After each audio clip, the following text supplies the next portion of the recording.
NTPC के typing के regarding बहुत इंपॉर्टेंट नोटिस आया हुआ है जो आप लोग देख सकते हैं। टाइपिंग इसके बारे में मैं आपको कुछ इंपॉर्टेंट बातें बताने वाला हूं जो आपको देखना बहुत ही ज़्यादा जरूरी है। जिसने भी टाइपिंग दिए हैं उनके लिए ये वीडियो बहुत ही ज़्यादा जरूरी है। तो पहले मैं क्लियर करना चाहता हूं कि इसका कहना क्या चाहता है नोटिस में, जो आप लोग अच्छा से समझ सके। नोटिस पहले तो ये है कि रेलवे का ये नोटिस में वो कहना चाह रहा है, जो अगर किसी पहला पहला जो बोल रहा है पैराग्राफ, जो 1 नंबर हेडिंग है उसमें बोल रहा है किसी कैंडिडेट का पैराग्राफ कंप्लीट नहीं भी हुआ फिर भी उसको काउंट किया जाएगा। इससे पहले जो रेलवे नोटिस दिया हुआ उसमें ये बोला हुआ था अगर आप पैराग्राफ को पूरा नहीं करते हैं तो आप डिस्क्वालीफाई कर दिए जाओगे। लेकिन रेलवे बताया है कि बहुत बच्चे को क्या समस्या हुई है, ज़्यादा पैराग्राफ देखने के लिए मिल गई, इस तरह से प्रॉब्लम क्रिएट हुई है, इसीलिए किसी का पूरा पैराग्राफ कंप्लीट नहीं भी होता है फिर भी उसका वो काउंट किया जाएगा, डिस्क्वालीफाई नहीं किया जाएगा। ठीक है। दूसरा बोला जाता है, जो आरआरबी जो है ऑप्शन दिया है, ऑप्शन ये दिया है कि जो कैंडिडेट 28 का जो टाइपिंग में प्रेजेंट हुआ था वो दोबारा से टाइपिंग टेस्ट को रिशेड्यूल कर सकते हैं। तो ये उसके लिए ही होगा जो टाइपिंग में बैठे हैं, जो एग्जाम में टाइपिंग में नहीं बैठे हैं उसके लिए ये रूल काम नहीं करेगा। जो 28/12 में एग्जाम में बैठे हैं उसी के लिए रूल काम करेगा। उसके बाद जो बहुत ही इंपॉर्टेंट है आप सभी के लिए, अगर आप रीटाइपिंग का ऑप्शन चूज करते हैं, इसमें चूज करने का ऑप्शन दिया है, अगर आपको लगता है कि नहीं मेरा टाइपिंग अच्छा हुआ है हमको चूज नहीं करना है तो इसमें कोई भी समस्याएं नहीं है।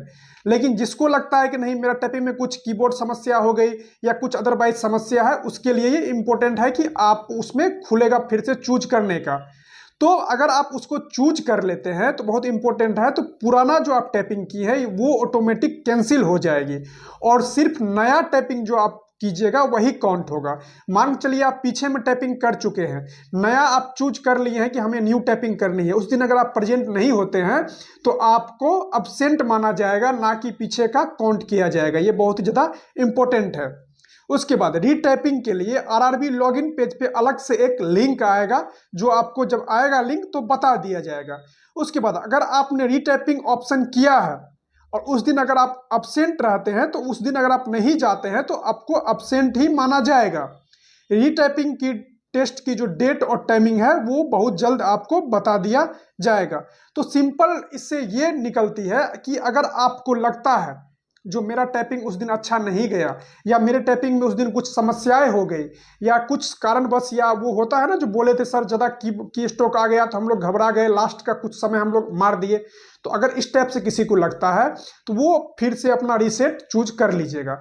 अगर बहुत सारे ऐसे, जैसे पिछले हम वीडियो बनाए, अभी सुबह में ही वीडियो बना के दिए, उसमें बहुत सारे बच्चे बोल रहे थे सर नहीं, कोई बोल सर टाइपिंग दोबारा होनी चाहिए, कोई बोल रहा था सर नहीं होनी चाहिए। तो अगर जिसको लग रहा था कि नहीं होनी चाहिए इसका मतलब उसका टाइपिंग अच्छा गया होगा, तो उसके लिए ये बेस्ट ऑप्शन है कि आप सेलेक्ट मत कीजिए ऑप्शन, आपका जो पहले होगा वही होगा। लेकिन जिसको ये समस्याएं हैं वो फिर उसमें चूज कर लीजिएगा तो आपका टाइपिंग रिशेड्यूल हो जाएगी। ये रेलवे की तरफ से मुझे एक बहुत अच्छी बात लगी कि उसमें कुछ समस्याएं हुई, उसको लगा कि बच्चे को समस्याएं आ रही, बच्चे परेशान हो रहा है, तो ज़्यादा टाइम नहीं लगाया और आज नोटिस दे दिया है। तो जिस किसी का भी वो करना है वो कर लीजिएगा। और दूसरी बात, वहां जाने के बाद आप लोग एक चीज जरूर देखिएगा, वो जो आपको एक फ्री टाइम मिलता है, जो आपका कीबोर्ड सही से काम कर रहा है कि नहीं। ये नहीं कि उस टाइम में आप ये देखने लगे, कीबोर्ड देखिए काम कर रहा है, कीबोर्ड काम नहीं कर रहा है तुरंत वहां पे बोलिए और उसको बोलिए मेरा कीबोर्ड नहीं काम कर रहा है। उम्मीद करेंगे रेलवे इसमें सुधार जरूर की होगी, जो आपको कीबोर्ड अच्छा से मिलेगा। और इस पे ध्यान दीजिए, जिसका नहीं है उसके लिए बहुत अच्छी खबर है, आप लोग टाइपिंग का प्रैक्टिस कीजिए, आपकी टाइपिंग होने वाली है। जय हिंद जय भारत। उम्मीद करते हैं वीडियो अच्छा लगा हो, अच्छा लगा लाइक जरूर कर दीजिएगा। और आप लोग टाइपिंग कर रहे हैं कितनी अभी स्पीड है जरूर कमेंट करके हमें बताइएगा।